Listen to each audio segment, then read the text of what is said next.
Hello, it's me, Mike, with HPDS. In this video, I'll be going over Genesis 41. So this video will be a study in Genesis 41. Before I get started, I'll go ahead and do the Lord's Prayer. So, my Father, who is in heaven, hallowed be thy name. May your kingdom come, may your will be done on earth as it is in heaven. Please give me this day my daily bread, and forgive me of my debt, as I forgive those in debt to me. And Lord, lead me not into temptation, but instead deliver me from the evil one. Amen. Okay, so Genesis 41. Before I get started, I'll go ahead and read through an outline. And what I'm going to see here, what we'll see is Genesis 1 through 8. We're going to come across Pharaoh's dreams. So Pharaoh's going to have some dreams. And verses 9 through 32, we're going to see that Joseph interprets Pharaoh's dreams. And then verses 33 to the end of the chapter 57, verse 57, we're going to see that Joseph gives Pharaoh some counsel. He gives him some advice. Again, what I'll do is before I get started, I'll go in. The last video was a study in Genesis 40. And if we remember Genesis 40, we basically saw that Joseph was in jail, or he was in prison here in Potiphar's house. And then ultimately, Joseph has a butler. I mean, the Pharaoh has a butler and a baker, and these bakers are also thrown into jail. And they have a dream, and Joseph interprets their dreams while in the prison, while in jail. And then he interprets them, of course, using the help of God, God interprets them. All the interpretations belong to God. So basically, Joseph relayed the interpretation, and then they came to pass just as Joseph had said they would. So that was Genesis 40. So Genesis 41, we're going to come to find that Pharaoh has some dreams now. And let's go ahead and let me get that set up, and we will get reading through Genesis 41. So, and it came to pass at the end of 2 full years that Pharaoh dreamed, and behold, he stood by the river. And behold, there came up out of the river 7 well-favored kine, and fat-fleshed, and they fed in a meadow.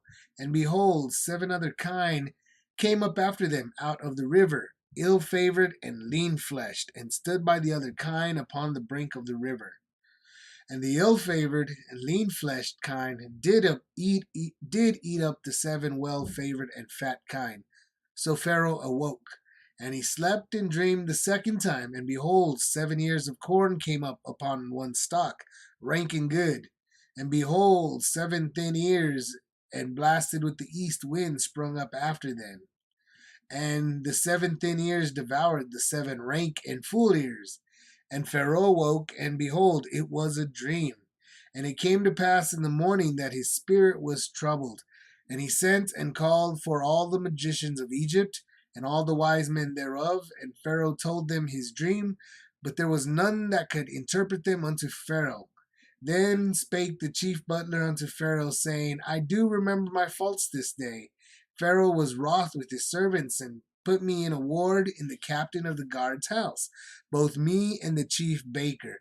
And we dreamed a dream in one night, I and he. We dreamed each man according to the interpretation of his dream. And there was there with us a young man, an Hebrew, servant to the captain of the guard. And we told him, and he interpreted to us our dreams. To each man according to his dream he did interpret. And it came to pass as he interpreted to us, so it was. Me he restored unto mine office, and him he hanged. Then Pharaoh sent and called Joseph, and they brought him hastily out of the dungeon, and he shaved himself and changed his raiment, and came in unto Pharaoh. And Pharaoh said unto Joseph, I have dreamed a dream, and there is none that can interpret it. And I have heard say of thee that thou canst understand a dream to interpret it. And Joseph answered Pharaoh, saying, It is not in me. God shall give Pharaoh an answer of peace. And Pharaoh said unto Joseph, In my dream, behold, I stood upon the bank of the river, and behold, there came up out of the river seven kine, fat fleshed and well flavored, and they fed in a meadow. And behold, seven other kine came up after them, poor and very ill favored, and lean fleshed, such as I never saw in all the land of Egypt for badness. And the lean and the ill favored kine did eat up the first seven fat kine. And when they had eaten them up, it could not be known that they had eaten them, but they were still ill favored, as at the beginning. So I awoke. And I saw in my dream, and behold, 7 ears came up in one stalk, full and good. And behold, 7 ears withered thin and blasted with the east wind, sprung up after them. And thin ears devoured the 7 good ears. And I told this unto the magicians, but there was none that could declare it to me. And Joseph said unto Pharaoh, the dream of Pharaoh is one. God hath showed Pharaoh what he is about to do. The 7 good kine are 7 years, and the 7 good ears are 7 years. The dream is one. And the 7 thin and ill-favored kine that came up after them are 7 years. And the 7 empty ears blasted with the east wind shall be 7 years of famine. This is the thing which I have spoken unto Pharaoh. What God is about to do, he showeth unto Pharaoh. Behold, there came 7 years of great plenty throughout all the land of Egypt, and there shall arise after them 7 years of famine, and all the plenty shall be forgotten in the land of Egypt, and the famine shall consume the land, and the plenty shall not be known in the land by reason of that famine following, for it shall be very grievous. And for that the dream was doubled unto Pharaoh twice. It is because the thing is established by God, and God will shortly bring it to pass. Now therefore let Pharaoh look out a man discreet and wise, and set him over the land of Egypt. Let Pharaoh do this, and let him appoint officers over the land, and take up the 5th part of the land in Egypt in the 7 plenteous years. And let them gather all the food of those good years that come, and lay up corn under the hand of Pharaoh, and let them keep food in the cities. And that food shall be for store in the land against the 7 years of famine, which shall be in the land of Egypt, that the land perish not through the famine. And the thing was good in the eyes of Pharaoh, and in the eyes of all his servants. And Pharaoh said unto his servants, can we find such a one as this is, a man in whom the Spirit of God is? And Pharaoh said unto Joseph, for as much as God hath showed thee all this, there is none so discreet and wise as thou art. And thou shalt be over my house, and according to my word shall all my people be ruled. Only in the throne will I be greater than thou. And Pharaoh said unto Joseph, see, I have set thee over all the land of Egypt. And Pharaoh took off his ring from his hand, and put it upon Joseph's hand, and arrayed him in vestures of fine linen, and put a gold chain about his neck. And he made him to ride in the 2nd chariot which he had, and they cried before him, bow the knee, and he made him ruler over all the land of Egypt. And Pharaoh said unto Joseph, I am Pharaoh, and without thee shall no man lift up his hand or foot in all the land of Egypt. And Pharaoh called Joseph's name Zaphnath-Paaneah, and he gave to him to wife Asenath, the daughter of Potiphera, priest of On. And Joseph went out over all the land of Egypt. And Joseph was 30 years old when he stood before Pharaoh, king of Egypt. And Joseph went out from the presence of Pharaoh, and went through all the land of Egypt. And in the 7 plenteous years the earth brought forth by handfuls. And he gathered up all the food of the 7 years, which were in the land of Egypt, and laid up the food in the cities. The food of the field, which was round about every city, laid he up in the same. And Joseph gathered corn as the sand of the sea, very much, until he left numbering, for it was without number. And unto Joseph were born 2 sons before the years of famine came, which Asenath, the daughter of Potiphera, priest of On, bare unto him. And Joseph called the name of the firstborn Manasseh. For God, he said, hath made me forget all my toil and all my father's house. And the name of the second called he Ephraim, for God hath caused me to be fruitful in the land of my affliction. And 7 years of plenteousness that was in the land of Egypt were ended. And the 7 years of dearth began to come, according to Joseph had said, and the dearth was in all lands, but in all the land of Egypt there was bread. And when all the land of Egypt was famished, the people cried to Pharaoh for bread. And Pharaoh said unto all the Egyptians, Go unto Joseph, what he saith to you, do. And the famine was over all the face of the earth. And Joseph opened all the storehouses, and sold unto the Egyptians. And the famine waxed sore in the land of Egypt. And all countries came into Egypt to Joseph for to buy corn, because that the famine was so sore in all lands. Okay, that was Genesis 41 in its entirety, read from the King James Bible, the King James version of the Bible. And I've mentioned before, if you wonder why I use the KJV, the King James version, a lot of people, they don't approve of it for some reason, but I got a video in which I kind of explain why I use it, and it does have legal authority because it is interpreted. It was done by a king. It was done by the authority of a king of England, and that has a lot of authority because God places all the kings there. And so, like I said, until maybe one of the presidents of the United States comes out with an official American president version, I'm really just not gonna. I'm not gonna just trust any other Bible that's being made. So I got a video. Check it out. I'll link it in the description, or I'll put it in the little up top over here. But yeah, let's get into Genesis 41 and talk about it. So Genesis 41, Pharaoh has a dream now, right? So that's what I come across. I said Pharaoh's got a dream. We're gonna see that in verses 1 through 8. And then we see that in verses 9 through 32, Joseph interprets Pharaoh's dreams, right? So he interprets Pharaoh's dreams. And then verses 33 through 57, Joseph gives Pharaoh some counsel, some advice. And then, of course, we see what happens there. We see that even in the Pharaoh's house, God, the Lord is with Joseph, and he favors him, and he helps him out there.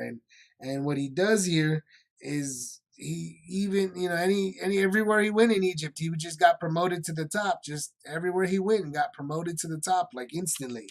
Even in front of Pharaoh. I mean, comes in front of Pharaoh, first time he stands in front of Pharaoh, basically at the end of the whole thing, he became the Pharaoh's right-hand man. Basically, the Pharaoh becomes a symbol. The real Pharaoh is a symbol of power. And he says, you know what? This guy is going to be Pharaoh over everybody. I'm just going to, kick back and relax while I'm on this earth. And let that guy do all the Pharaoh work. And that's, from the get-go, God just promotes him all the way to the top. And he's only there a few years, after he's been there so many years. So let's get into it. I'll go ahead and pull up this. Here you go. Let me see. Make sure I get this. All right. Here we are. Genesis 41. I'll go line by line. Let's see. So it's at the end of 2 full years. So after Genesis 40, remember Genesis 40 was that the butler and the baker had been thrown into jail. And like I said, there comes a time that they have a dream. And here's their dreams. One of their dreams is the chief butler has a dream about a vine and so forth. And they both have dreams.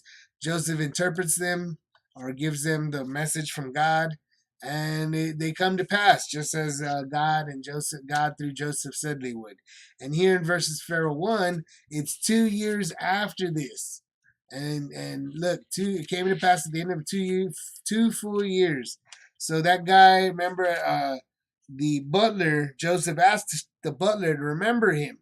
And it says that, but he didn't remember him. He forgot him. And so now we're 2 years later, And now that butler remembers him because something pops up, and lo and behold, he remembers that guy, that Hebrew. So here it is. And it came to pass at the end of 2 full years that Pharaoh dreamed, right? And behold, he stood by the river. So he's there at the river. And behold, there came up out of the river. So he's dreaming that he's standing next to the river. And here comes 7 well-favored kine. And kine, if you don't know, that those are basically cows. Cows collectively, like a group of cows. That's what kine are. And fat flesh. So here comes all these cows, and they're real fat, and they're real, and they fed in a meadow. So some real healthy fat cattle, some cows that and they're eating in a meadow right there. And then all of a sudden, here comes out of the river, here comes 7 other cows, and they're ill favored. So they look real sickly, and they're lean flesh. So they look underfed, malnourished, sick, and they come up by the other kind upon the brink of the water. So here come these ugly cows, and here come these really nice looking cows. There's nice looking cows followed by these ugly cows, and there's 7 of each. And you see that these ugly cows suddenly they eat up the good looking cows. The good looking cows just get eaten up, and all of a sudden Pharaoh awakes. He comes back, he wakes up. So that's what we're seeing. We're seeing this dream where 7 good-looking cows are there, and they come out of a river, and then afterwards, here come these 7 ugly cows, really ugly cows, and they're real thin, like they're malnourished. And they come and they eat the good-looking cows, and that's what it happens. That's the end of this dream. Then he falls back asleep, and he wakes back, and he starts having another dream. And here's a different dream. That's 7 ears of corn came up upon one stalk, ranking good. So he hears 7 ears of corn in one stalk. So that's a one stalk with 7 ears of corn. That's a pretty good stalk of corn. And then so let's see. And then behold, 7 thin ears and blasted with the east wind sprung up after them. So here comes these ugly ears of corn, and it looks like they're all really thin and like they're dried out. So they're not very good ears of corn to eat. And it says, then the 7 thin ears devoured the 7 rank and full ears. So just like the same situation with the cows, we see the 7 ugly corn eating the 7 good-looking corn. And then suddenly the Pharaoh awakes. So it's the same kind of concept here. We got 7 ugly cows eating 7 good cows. Then we got 7 ugly ears of corn eating 7 good-looking ears of corn. And here he wakes up again. So he's very troubled. It's something serious about it again. Obviously, this is a dream from God. Remember that God has not made it unknown that he's working in other people around this favored line of Abraham over here, this chosen line of Abraham. So, like I said, there was Abimelech with Abraham. There was Laban with Jacob, and now here we see Pharaoh having a dream, and it's coming from God. No one else. It's all God, one God, and He's using Pharaoh in this story, which is really a story centered around uh, this promise that has been given to Abraham. Remember, Abraham has a promise given to him by God that he was going to inherit the land of Canaan. His people were going to inherit the land of Canaan, and that they were going to be kings. Kings were going to come from him, and that his seed was going to count, be like the sands of the sea. He was going to be nations were going to come from him. So that's what this promise is.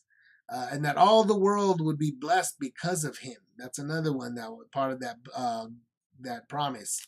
And that's why Pharaoh is being used by God. And this story that is hinging on Joseph over here, Joseph being part of that, the person that is part of that promise. Joseph is part of the promise. the promise is given to him because he's also inherited it. Remember, he actually didn't inherit it; he stole it. He stole it from his brother Esau. Um, well, actually, that was Joseph, not Joseph. That was Jacob. Never mind. But it comes to him from Jacob, who stole it from his brother, and this kid is gonna get it. I guess Joseph doesn't, he doesn't. The rest of the family doesn't know who's gonna get it because that's what I meant to say. Jacob, which is Israel, he stole it from his brother Esau, and now he's got these 12 children, and he thinks that Joseph is dead and these other heirs, we read a few stories. We read about Judah, for example. We read about um, Simeon and Levi as well. I mean, these kids weren't coming out to be so great, so it was really. And then they all, the 12 brothers, the 11, conspired together and basically, killed or they sold Joseph over here. They basically threw him away. They got rid of him. They disposed of him. So really, those children are not the best children, and we see that that's what I'm getting at. It isn't necessarily that he's inherited the dream just yet, that he's inherited the promise yet, but it's not necessarily gonna go straight to Joseph's firstborn or Jacob's firstborn because Jacob himself stole it from his brother Esau when he stole the birthright and when he stole the blessing from his own father. And so now we see that this kid Joseph turns out he seems to be getting this promise, part of this promise over here. So he's part of this promise, and look at him everywhere he goes, God is with him, and we see here that I mean God is making him into he's in charge of all of Egypt. We're gonna see that he's in charge of all of Egypt.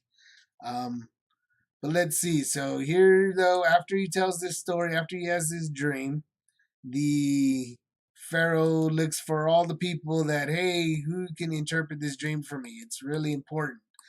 This dream is important, and like I said, he knows it's important because it comes from God. And so look, he's calling for magicians and all the wise men, and he tells them his dream, but nobody could interpret it to them. So we're going to see something like this much later on when we get into the book of Daniel as well. There's kind of going to be a whole thing with Nebuchadnezzar as being a kind of like a king, and he's gonna really do something amazing in the book of Daniel. But it's kind of the same concept, or almost the same. But the king has a dream, and he calls all his wise men and magicians to come interpret it. And Pharaoh over here, no one can interpret it to Pharaoh. And Nebuchadnezzar, when it's his turn in Daniel, when he comes across something like this, he gets really intense, and he threatens to kill everybody, all these guys if they can't do what he wants. So here we see Pharaoh not being as bad as Nebuchadnezzar, but we do see that at least that the chief butler finally remembers Joseph over here. So this chief butler 2 years later remembers Joseph, and he brings it up to Pharaoh like, "Hey Pharaoh, I remember a time when you threw me in jail, and you, me, and the chief baker, and me and that baker one night we have this dream, and then there was this kid up there. There was this young man, a Hebrew, and he was in there, and he interpreted to us our dreams. So we had dreams a couple of years ago, and this kid, this Hebrew kid, interprets them." And yeah, he interpreted them straight to us, and it came to pass as he interpreted to us, so it was. Me he restored unto mine office, and him he hanged. So he's saying, yeah, and then they came exactly. His interpretations came to be true exactly, exactly. He's saying, and then he goes, yeah, and everything happened exactly how he said it would happen. So after after the butler tells him this story, we see that the Pharaoh is, hey, go get this guy that you're talking about, Joseph. And so they go call him, and they, bring him out of the dungeon, and of course they shave him and give him some clothes, and of course, so he probably isn't looking the best in there, even though he's in charge of the whole jail. Instead, he was in charge of the whole dungeon, but doesn't mean he had much while he was in there. And so, of course, when they brought him to be looked at by Pharaoh, to speak to Pharaoh, of course, they can't just have these nobodies coming up in front of Pharaoh, so they clean him up. He shaved. They let him clean himself up. All right, get out of jail. Look, get dressed nice. You're gonna go. You're gonna go talk to Pharaoh. And so then the Pharaoh comes. Joseph comes up to Pharaoh, and then Joseph's like, "What's going on here?" And the Pharaoh tells him, "Look, I had a dream, and no one can interpret it. But I heard that people have said that you can understand a dream and interpret it." And then, of course, here comes Joseph with the mighty answer, saying, "It is not me. It is not in me. It's God. God shall give Pharaoh an answer of peace." And Pharaoh said unto Joseph, "In my dream, behold, I stood upon the bank." So here goes the Pharaoh telling him his story again. Here goes the dreams we're going to read through again, and let's see, what we can remember about these dreams, and let them stick into our minds. So, in my dream, behold, I stood upon the bank of the river, and behold, there came up out of the river seven kine, fat fleshed and well favored, and they fed in a meadow.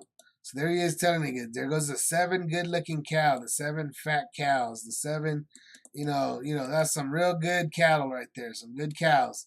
And behold, after that came seven kine up after them, poor and very ill favored, and lean fleshed, such as I never saw in all the land of Egypt for badness. So there it is. He's adding a little line, and he's adding a little bit more detail in this time. He's saying not only were these ugly cows, these are like the ugliest cows. Like I've never seen such ugly cows. Like gross. They were bad. These were ugly cows, and these ugly cows ate up the good-looking cows. So these good-looking cows, they got eaten up by these ugly cows. They're gone. But after they eat them, so this is another little notice that he's another looking thing that he's adding, another detail. He says, and when they had eaten them up, it could not be known that they had eaten them, but they were still ill favored as the beginning. So I woke. So he's saying, so after those ugly cows ate the good looking cows, it's like you couldn't even tell. Like they didn't even eat. It's like they were still ugly and thin, just like they never changed. And then he woke. Then I woke. And then he goes, and then I had another dream, and this dream was basically this dream, and he tells him about the 7 good ears of corn. He's all full and good, and then look, and then afterwards 7 years withered and thin and blast, so he's telling these are ugly, ugly corn. And then he goes, and the ugly corn ate the good corn. And I told all the magicians, but there was none that could declare it to me, so nobody understood any of what I was talking about. They couldn't tell me what any of this meant. Um, and then Joseph said unto Pharaoh, like, wow, the dream of Pharaoh is one. So even, and God hath showed Pharaoh what he is about to do. So Joseph himself is pretty impressed with this dream. And he's like, wow, this dream is important, Pharaoh. He's telling him, this is an important dream that you're having, Pharaoh. It's God is showing you what he's about to do. That's, like he's telling him, like, God is giving you a good dream. It's great. This is something that, wow, like I'm glad to hear this dream, or and he tells them that the 7 good kind are 7 years. So just like he explains, he starts to explain that the good looking cows are 7 years and the good looking corns are 7 years. And he remember the dream is one. So he's telling them that these 2 dreams, the dreams about the cows and the dreams about the corn are the one dream. Even though you woke up and fell back asleep and had another dream, both of these dreams are the same dream. He's saying this is one dream. And he says, and basically, these 7 thin and ill-favored kind that came up to this. So he's saying that these cows are all years, and then he's also saying that, and also the ears of corn are also years, and so on. So he's saying all the cows are years, and all the ears of corn, all the corn are years. So that's what he's saying, and he's saying that the good ones and the ill ones. So both of them, everything's 7 years. And he's saying basically, And what God is about to, he tells him again, this is the thing which I have spoken unto Pharaoh, what God is about to do. He's telling you, Pharaoh. So he's telling him, he's making it clear. God is showing you what he's about to do. And he said, basically, behold, there comes 7 years of great plenty throughout all the land of Egypt. So he's telling them, you're going to have years of great plenty here in Egypt. And he goes, and after them, though, there's going to be 7 forgotten in the land of Egypt, and the famine shall consume the land. There's going to be 7 horrible years, 7 years in which there's going to be nothing. There's going to be famine all over the land, except for 7 whole years. And he says, and the plenty shall not be known in the land by reason of the famine following. And he's going to say that those 7 years of plenty, they're going to be completely forgotten by the famine for 7 years, because it shall be very grievous. It's going to be 7 full years of famine after 7 full years of plenty. So 7 full years of plenty followed by 7 years of famine. And for that, the dream was doubled unto Pharaoh twice. It is because the thing is established by God, and God will shortly bring it to pass. So he's basically saying this is an emphasized dream, Pharaoh, because God is telling you it comes from him, and he's telling you that this is a sure thing and that it's going to come to pass. Like he's emphasizing this to you. Pharaoh, you're the Pharaoh. He's emphasizing it to you. And he goes, now, so what you need to do, and this is where we're getting into verse 33. So 33 to 57, the rest of the chapter is going to be Joseph giving him some advice, some counsel. He says, now what you got to do, Pharaoh, is you got to go get a smart guy, and you got to put him over all the land of Egypt, right? And he tells him, he keeps going on, and let Pharaoh do this, right? And let him appoint officers over the land and take up a fifth part of the land. In the 7 plenteous years. So basically, you need to go take up 20% taxes. You gotta go up there, go over all, and get a bunch of different officers, and you're gonna go while in the 7 years that you got a lot of stuff going on. You're gonna have a lot of planting and a lot of plenteous. It's gonna be plenty of corn and cattle. And go ahead and take a 20% tax, a fifth of it, with all your officers, and then let them go.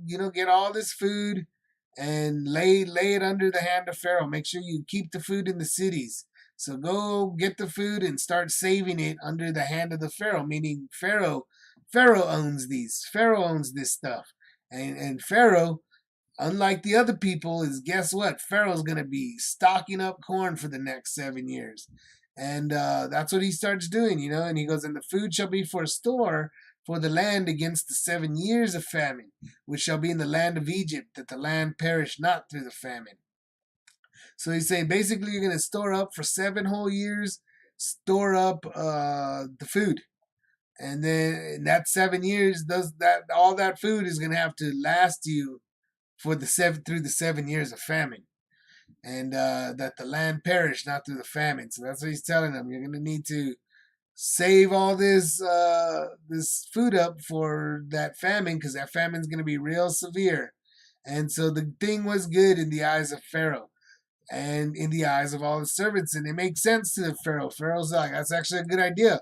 Even just theoretically, let's go take 20% taxes on these people, and we'll keep them stored up for 7 whole years. What's the worst that could happen? We just have a whole bunch of food that whole time, and we'll have a lot to sell and all that, right? So nothing. Even if this isn't true, whatever. It's a good idea, and it's a good but they definitely believe it. This is something that they themselves are. They're believing it. They know it to be true. And it's a good thing. And then Pharaoh's saying, obviously Pharaoh is, for some reason, very impressed by this. The Pharaoh just knows that this is a guy that's got the Spirit of God in him. And he says, can we find such as one as this is, a man in whom the Spirit of God is? So even he's wondering. Pharaoh's like, this guy, there's something about Joseph over here. Joseph is special. Joseph instantly takes the room. Look at him. He takes the crown, and And Pharaoh tells Joseph, "Look, God is the one that showed you all this, and there's none so discreet and wise as thou art." So he's telling him, "There's no one so discreet."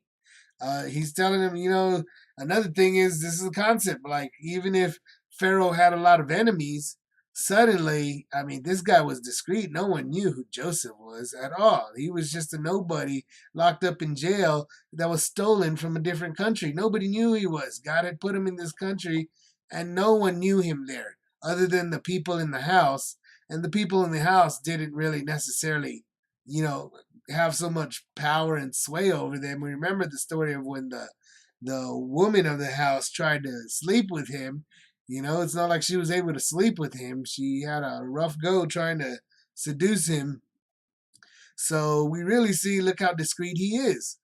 No one, there was no one that would have any control over him uh, other than Pharaoh, because Pharaoh would have been like, look, I took this young kid out of prison. Turns out he was special, and I promoted him really high. And, who else is he going to be?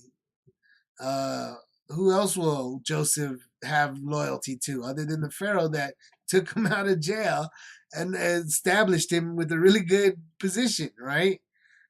So these no one is those sort of no discreet and wise as thou art. So Pharaoh thinks it's actually a good idea, and God is he sees that clearly there's something special about him, that he's over here communing with God. No one else in this kingdom communes with God apparently, uh, but they knew it right away that this guy was. And so he makes him, you're going to be over my house, just like you've been over the house of, Potiphar, and just like you were head of the prison, now you're head over Pharaoh's kingdom, over my house. And unto thy word shall all my people be ruled. Only in the throne will I be greater than thou. So he's telling him, you got second in command of this whole nation right now.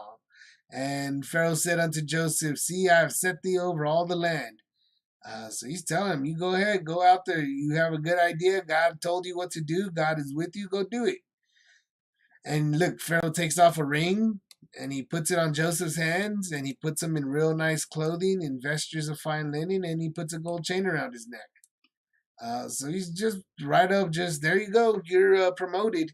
You had a good plan. Obviously, you're not even a good plan. It was a wise plan. It was an amazing plan. This concept of going out and taking a portion of the land and a portion of the everything for 20% was something that clearly like something that they had never come across. They hadn't thought about that. Like you're right, we could just take 20% of all these people's stuff because I'm the pharaoh, and let them live their normal lives. But I'll just take 20% and we'll store it up, and then 7 years, and then we'll see what happens, how bad that famine is in 7 years, because they already would have known how bad famines probably were to begin with in that day and age. So to know 7 years of famine probably was extreme for them, because they probably only lived maybe 1, 2 years of famine, maybe 3 years, and even 4 years would have been overkill already. But then 7 years, I mean, that's what something that they would have never survived without this knowledge of in this forewarning. So this is something that this Pharaoh is clearly taking serious, and he's really trying to survive those 7 years of famine. They're really thinking about it. That's the long-term goal, and they're putting their trust in God through Joseph over here. And look, they made him to ride in the second chariot. So the Pharaoh is making him ride in the second chariot with him, and they cried before him, and everybody cried before him, meaning right in front of him as he came up. They were yelling, "Bow the knee," and he made him ruler over all the land of Egypt. So he took him around in the chariot. Pharaoh took him around in the chariot in front of everybody, and everybody cried. All the army or whatever, they would have been crying and yelling out, "Bow the knee," as Joseph and the Pharaoh rode around. So everybody knew who was in command, who was Pharaoh, who was in control, and it was Pharaoh and Joseph. And so And Pharaoh said, Pharaoh told Joseph, I am Pharaoh. Without thee shall no man lift up his hand or foot in all the land of Egypt.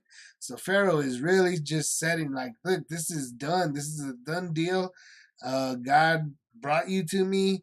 We're going to do, everybody's going to do what you say, and God is with you. And then, of course, Pharaoh changes Joseph's names, just like we see that God changed Jacob's name to Israel. Here we see Pharaoh changing Joseph's names to Zaphnath Panaiah. And so that's something kind of strange, but it is something that, of course, we'll see that Pharaoh is trying to be like God. And God, we'll see that that's going to be Pharaoh's problem coming up in a few chapters or whatever, or through the Exodus. But that's what's going on here. But and he gives him a wife as well. He gives him Asenath, the daughter of Potiphar, priest of On. And so we see that he's also given a wife. So everything, as soon as he comes to meet the Pharaoh, God instantly throws him to the top of the kingdom. So this little Joseph kid who was hated and despised by his brothers out there in the land of Canaan comes out to Egypt, and Egypt just absolutely loves him. I mean, they love him so much, they're trying to, the women are throwing themselves at him, and now the Pharaoh is throwing himself, giving all his power to him. So Joseph was 30 years old when this happened. So this is another record of Joseph's age. Joseph was 30 years old, and so he leaves Pharaoh and went throughout the land of Egypt. So he starts right away. And then in the 7 plenteous years, the earth brought forth by handfuls. So he gathered up all so you see him, he's gathering up all for those 7 years. He's going about storing the food in the cities. He's making it, he's just doing it. He's just getting all the food and collecting it up in the cities. And he gathered corn as the sand of the sea, very much until he left numbering, for it was without number. So he gets so much that, they can't even really count it correctly, because they just didn't have the ability to count it all probably in those days. And then he also has 2 sons. So before those 7 years are over, he has 2 sons with his new wife. And then let's see, and Joseph called the name, he calls the first one Manasseh.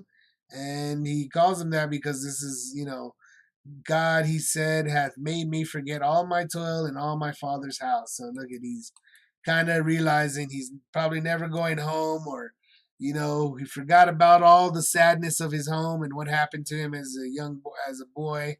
But remember, this is when he was 17 that he was thrown into, that he was sold. So he was 17 when he was thrown, sold out of Canaan.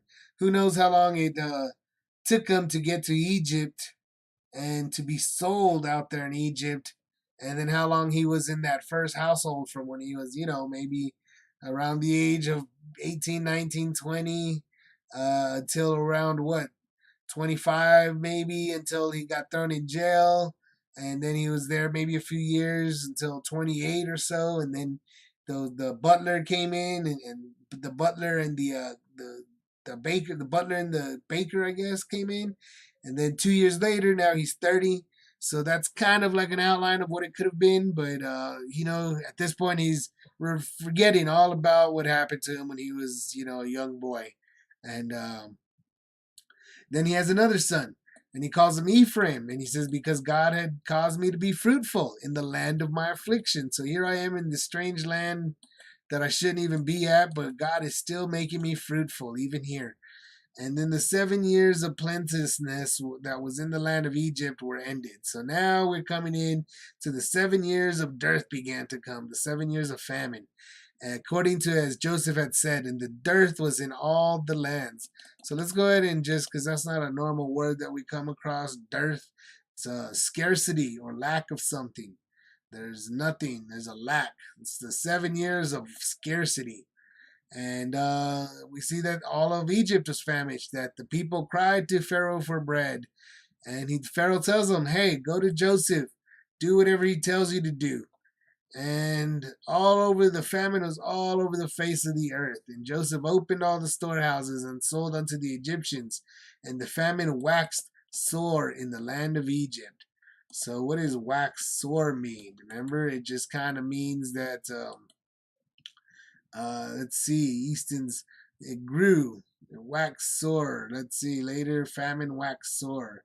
So it just kind of grew in the land of Egypt. That famine just got real bad. Uh, and all the countries came into Egypt to Joseph for to buy corn, because that the famine was so sore in all lands. So not only is he selling to the Egyptians, all people of all over the world start coming to him. All the countries, everybody starts coming to him. And it's getting really bad. And just like God had told him, just like God had explained, that's exactly what happened. So I'll go ahead and end this video here just about. I'll just go ahead and do the normal wrap up. That was Genesis 41. And one more time, just another recap. We saw Joseph we see Pharaoh first off. We see Pharaoh having a dream, a couple of dreams. And he wants these dreams to be interpreted. And while he's looking for people to interpret this dream, the uh, the butler from the previous chapter, chapter 40, we see that this butler finally remembers Joseph. And he remembers that back in chapter 40, he had a dream while he was in jail. Him and the baker had this dream, and Joseph interpreted for them, and it came to pass just as Joseph said it would. And now he's remembering because the Pharaoh, he's got a dream. The Pharaoh now had a dream, and he needs it interpreted. And so they get Joseph. Joseph tells them what's going to happen because God is with them, and he explains to them that the dreams come from God, and God has showed you what he's going to do. And there's going to be 7 good years, and then there's going to be 7 years of famine. And when those 7 good years are happening, you need to store up all the food. So when those 7 years of famine come, you need to be able to use that to survive. And so Pharaoh and them listen to Joseph, his interpretation, his advice. They listen to him what God is, about God. And clearly at the end they said, you know what? No one better to do it than you, Joseph. You're second in command. I like you. It's time. I think you need to be put up at top. God is with you. This is an important deal. And let's make it so. And they even, parade him around the Egyptians in the alongside Pharaoh in his own little cart, or whatever you want to call it, whatever they call it, his own little chariot. And everybody, as he passed by, said, shouted it out to bend the knee, bend the knee. They were all bending the knee to Joseph and Pharaoh. So that is Genesis 41. And we'll be getting into what happens next, because it says that all the people of the land start coming to buy from Egypt during the famine. And so, of course, we're going to see some people come, some very important people coming from the land of Canaan in the next few chapters. And we'll see that what happens when his household back from Canaan actually makes it up to visit him. And we'll see that this dream that he had as a child, when was it? Way back in verse 37, in Genesis 37, these 2 dreams that Joseph had as a child will suddenly start coming to pass, because God has made these prophecies. He's making these prophecies come true, because that's what God does. He fulfills the prophecies. He's telling them the prophecies. He fulfills them, and this is happening through Abraham's line, and they recorded their history so nicely for us in the form of what we know as the Bible. So if you're watching this, please go ahead and like the video, subscribe to the channel for Bible studies, from the chapter by chapter Bible studies. God bless you, and I pray that we all bless Jesus Christ, and may Jesus Christ bless all of us. Amen.